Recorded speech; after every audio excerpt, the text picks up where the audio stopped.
Hi guys, welcome to code for your growth YouTube channel. So మనం coding problems ప్లేలిస్ట్లో ఈరోజు seventh problem అనేది చూద్దాం. ఒకసారి ప్రాబ్లమ్ స్టేట్మెంట్ చూడండి. Write a Java program to find whether given number is even or odd. అంటే user మనకు ఒక నెంబర్ ఇస్తాడు.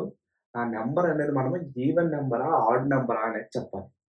ఓకే, ఒకసారి శాంపుల్ ఇన్పుట్ అనేది చూడండి. ఎంటర్ నెంబర్, యూజర్ ఒక నెంబర్ అడిగితే యూజర్ నాకు 4 ఇచ్చాడు. 4 అనేది ఈవెన్ నెంబర్ కాబట్టి మనకు అవుట్‌పుట్ అనేది ఈవెన్ నెంబర్ అని వచ్చింది.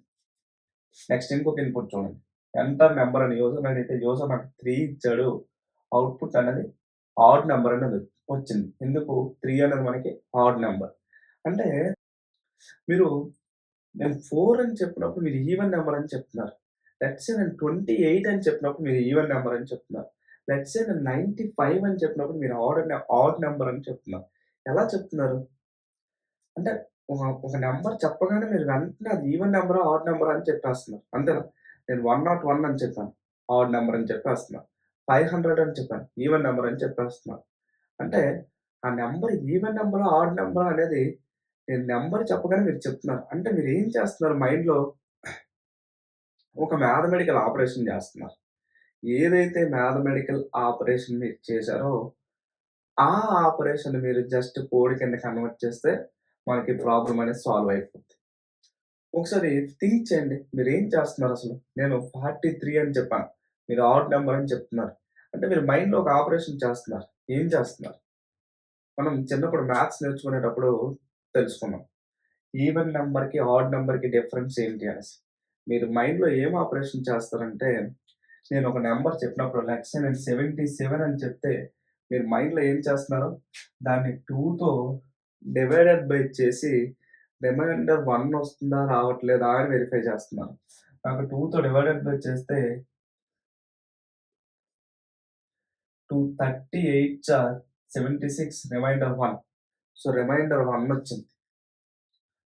ఓకే. కాబట్టి ఆడ్ నంబర్. అదే నేను 14 ఇచ్చాననుకోండి. కోషంట్ 7 వచ్చింది. రిమైండర్ 0 వచ్చింది. కాబట్టి అది ఈవెన్ నంబర్. అంటే 2తో మనం ఒక నంబర్‌ని డివైడెడ్ బై చేసినప్పుడు మనకి 2 నంబర్స్ అనేవి రిమైండర్స్ కింద వస్తాయి. ఎయిదర్ 0 వస్తది, 1 వస్తది. 0 వస్తే దాన్ని మనము ఈవెన్ నంబర్ అంటాము. 1 వస్తే దాన్ని మనము ఆడ్ నంబర్ అంటాం. అంతే కదా! ఓకే. సో, అంటే నన్ను ఒక నంబర్ చెప్పినప్పుడు మీరు ఆ నంబర్ ఈవెనా? ఆడా? అని చెప్పగలుగుతున్నారు అంటే మీరు మైండ్‌లో ఒక ఆపరేషన్ చేస్తున్నారు. ఏం చేస్తున్నారు? ఆ నంబర్‌ని జస్ట్ మీరు 2తో డివైడెడ్ బై చేసి రిమైండర్ అనేది వెరిఫై చేస్తున్నారు మైండ్‌లో. ఆ రిమైండర్ అనేది 0 అయితే ఈవెన్ అని చెప్పేస్తున్నారు. 1 అయితే ఆడ్ అని చెప్పేస్తున్నారు. అంతేనా? సో, జస్ట్ మనం అక్కడ ఏదైతే చేసామో దాన్ని కోడ్ కింద కన్వర్ట్ చేయాలి. అంటే ఇప్పుడు యూజర్ ఏదైతే నంబర్ ఇచ్చాడో ఆ నంబర్ అనేది నాకు ఏ అనే వేరియబుల్‌లో ఉందనుకోండి. దాన్ని మనం 2తో డివైడెడ్ బై చేయాలి. 2తో డివైడెడ్ బై చేసినప్పుడు వచ్చిన రిమైండర్ వాల్యూని మనం 0తో గాని, 1తో గాని కంపేర్ చేయాలి. అంతేనా? సో, 2తో డివైడెడ్ బై చేసి వచ్చే రిమైండర్ వాల్యూ అనేది మనకు కావాలంటే మనం అక్కడ యూజ్ చేయాల్సిందేంటి? Modulus operator. So, modulus operator. ఈ ఎక్స్‌ప్రెస్ మనకేం చేస్తది? ఏ అనే వేరియబుల్‌లో ఏదైతే వాల్యూ ఉందో ఆ వాల్యూని 2తో డివైడెడ్ బై చేసి రిమైండర్‌ని మనకి అవుట్‌పుట్ కింద ఇస్తది. అంతేనా? సో, లెట్స్ సే నాకు ఏ అనే వేరియబుల్‌లో 5 ఉందనుకోండి. నాకు 5 రిమైండర్ 2 అంటే 1 వస్తది. లెట్స్ సే నాకు ఏ అనే వేరియబుల్‌లో 18 ఉందనుకోండి. 18 రిమైండర్ 2 అంటే నాకు 0 వస్తది. సో, మనము ఈ ఆపరేటర్స్ క్లాసెస్ గురించి ఆపరేటర్స్ గురించి మల్టిపుల్ క్లాసెస్ చెప్పుకున్నాం జావా ప్లేలిస్ట్‌లో. అందులో డీటెయిల్‌గా చెప్పుకున్నాం. ఓకే. ఒకసారి మీకు ఇది అర్థం కాకపోతే ఒకసారి మీరు ఆ ప్లేలిస్ట్ చూడండి. అందులో ఆపరేటర్స్ క్లాసెస్ చూస్తే మీకు డీటెయిల్‌గా అర్థమవుతది. ఓకే. ఏ రిమైండర్ 2 అంటే మనకేం చేస్తది? ఏ అనే వేరియబుల్‌లో ఉన్న వాల్యూని 2తో డివైడెడ్ బై చేసి వచ్చే రిమైండర్‌ని మనకు అవుట్‌పుట్ కింద ఇస్తది. ఓకే. సో, మనకి ఆ రిమైండర్ అనేది ఏంటి? ఎయిదర్ 0 అవ్వచ్చు, లేకపోతే 1 అవ్వచ్చు. 0 అయితే మనకేంటి? Even number. 1 అయితే మనకదేంటి? Odd number. అంటే మనకక్కడ ఒక కండిషన్‌ని బేస్ చేసుకొని ఫ్లో ఆఫ్ ఎగ్జిక్యూషన్ అనేది 2 డిఫరెంట్ ఫ్లోస్ కింద సెగ్రిగేట్ అయింది. ఓకే. అప్పుడు మనం యూజ్ చేయాల్సిన కాన్సెప్ట్ ఏంటి? If concept. ఓకే. అప్పుడు మనం యూజ్ చేయాల్సిన కాన్సెప్ట్ ఏంటి? If concept. మనము ఇఫ్ కాన్సెప్ట్ ఎప్పుడు, ఎక్కడ, ఎలా వాడాలి అనేసి మనం జావా ప్లేలిస్ట్‌లో ఇఫ్ కాన్సెప్ట్ గురించి చెప్పుకునేటప్పుడు చెప్పుకున్నాం. ఒకసారి మీకు ఇఫ్ కాన్సెప్ట్ గురించి తెలియకపోతే ఆ వీడియోని వాచ్ చేయండి. ఓకే. సో, ఇక్కడ నాకు 0 అయితే ఈవెన్ ప్రింట్ అవ్వాలి. 1 అయితే ఆడ్ ప్రింట్ అవ్వాలి. కాబట్టి నేనేం చేయాలి? ఇఫ్ ఏ రిమైండర్ 2 అంటే ఏని 2తో డివైడెడ్ బై చేసేటప్పుడు వచ్చే వాల్యూని ఈక్వల్ టు 0, 0తో కంపేర్ చేయాలి. ఇక్కడ డబుల్ ఈక్వల్ టు అంటే నాకు ఈక్వల్స్ ఆపరేటర్. ఓకే. సో, ఏ రిమైండర్ 2 అంటే ఏని 2తో డివైడెడ్ బై చేసేటప్పుడు వచ్చే రిమైండర్ వాల్యూని 0తో కంపేర్ చేస్తున్నాం. అది 0 అయితే మనకి ఏమని ప్రింట్ చేయమన్నాడు? ఈవెన్ నంబర్ అని ప్రింట్ చేయమన్నాడు. కాబట్టి system dot out dot println even number. ఒకవేళ అలా కాకపోతే మనకి ఏంటి? System dot out dot println odd number అని ప్రింట్ చేయమన్నాడు. అంతేనా? మనకి ప్రోగ్రామ్ అంతే. సో, ఏ అనే వేరియబుల్‌లో నాకు ఒక వాల్యూ ఉంది. దాన్ని 2తో డివైడెడ్ బై చేసినప్పుడు వచ్చే రిమైండర్ వాల్యూని 0తో కంపేర్ చేస్తున్నాము. అది 0 అయితే ఈవెన్ నంబరు, 0 కాకపోతే ఆడ్ నంబర్. అంతే మనకి ప్రోగ్రామ్. ఒక నంబర్‌ని ఈవెన్ నంబరా, ఆడ్ నంబరా అని వెరిఫై చేయాలంటే ఇంతే. అంతకుమించి మనం ఇంకేం రాయాల్సిన అవసరం లేదు. ఒకసారి ఇన్‌పుట్ చూడండి. 4 ఇచ్చాడు. కాబట్టి ఏ అనే వేరియబుల్‌లో 4 ఉండాలి. 4 రిమైండర్ 2 ఎంత మనకి? 0. 0 ఈక్వల్ టు 0 ఏంటి మనకి? ట్రూ. ఇఫ్ పక్కన ఉన్న కండిషన్ యొక్క ఎక్స్‌ప్రెషన్ వాల్యూ మనకి ఏమొచ్చింది? ట్రూ వచ్చింది. కాబట్టి ఏ స్టేట్‌మెంట్ ఎగ్జిక్యూట్ అవుతది? ఇఫ్ బ్లాక్ ఎగ్జిక్యూట్ అవుతది. ఇక్కడ నాకేముంది? System dot out dot println even number అని ఉంది. కాబట్టి అవుట్‌పుట్ ఏమొస్తది? ఈవెన్ నంబర్ అని వస్తది. అదే ఈ ఎగ్జాంపుల్ చూడండి. 3. సో, ఏ అనే వేరియబుల్‌లో 3 ఉంటది. 3 రిమైండర్ 2 అంటే 1.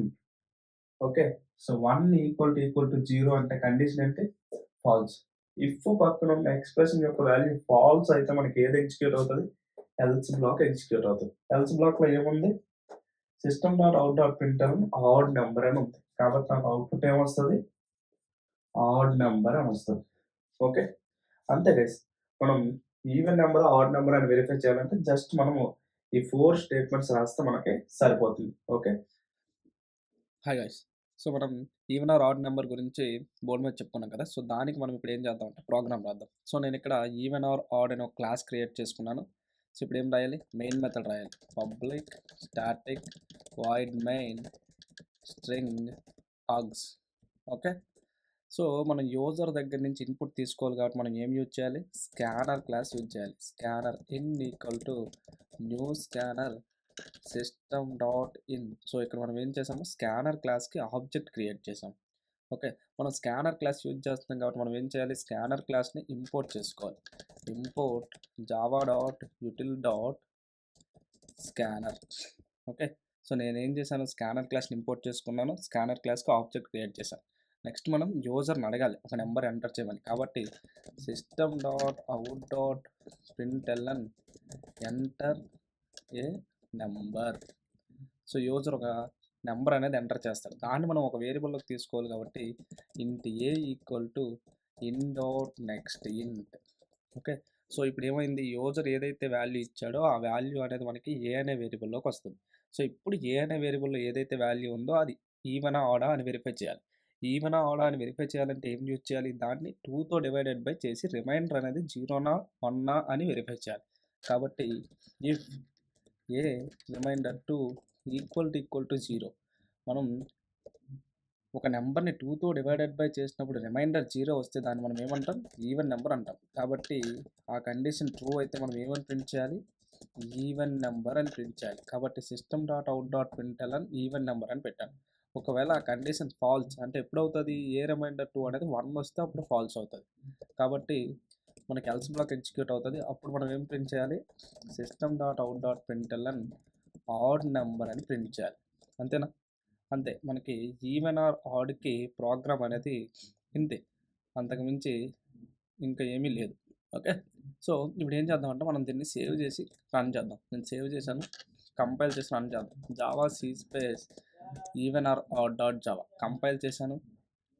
తర్వాత మనం ఎగ్జిక్యూట్ చేయాలి. So, java space even or odd అని ఎగ్జిక్యూట్ చేశాను. నాకు చూడండి ఎంటర్ ఏ నెంబర్ అని అడిగింది. నేను లెట్స్ సే 4 ఇచ్చాననుకోండి. నాకు ఈవెన్ నెంబర్ అని ప్రింట్ అయింది. ఎందుకు 4ని 2తో డివైడెడ్ బై చేస్తే రిమైండర్ 0 వస్తది కాబట్టి 4 అనేది ఈవెన్ నెంబర్. అలా కాకుండా లెట్స్ సే నేను 67 అని ఇచ్చాననుకోండి. నాకు ఆడ్ నెంబర్ అని వచ్చింది. ఎందుకు 67ని 2తో డివైడెడ్ బై చేస్తే నాకొచ్చే రిమైండర్ ఏంటి 1. 1 అంటే అదేంటి ఆడ్ నెంబర్. కాబట్టి మనకి ఆడ్ నెంబర్ అని ప్రింట్ అయింది. సో, ఈ విధంగా మనము ఈవెన్ ఆర్ ఆడ్ నంబర్స్‌కి ప్రోగ్రామ్ రాయాలంటే మనం ఈ విధంగా రిమైండర్ ఆపరేటర్ యూజ్ చేసి వెరిఫై చేసుకోవాలి. ఓకేనా? Thank you so much guys. Guys మీకు మన వే ఆఫ్ ఎక్స్‌ప్లనేషన్ నచ్చితే వీడియోని లైక్ చేసి, కామెంట్ చేసి, షేర్ చేయండి. అలానే మీ ఫ్రెండ్స్ అందరికీ మన జావా ప్లేలిస్ట్, కోడింగ్ ప్రాబ్లమ్స్ ప్లేలిస్ట్‌ని షేర్ చేయండి. ఎవరైతే క్యాంపస్ ప్లేస్‌మెంట్స్‌కి ప్రిపేర్ అవుతున్నారో వాళ్ళందరికీ ఇది చాలా యూజ్ అవుతది. ఓకేనా? Thank you so much guys.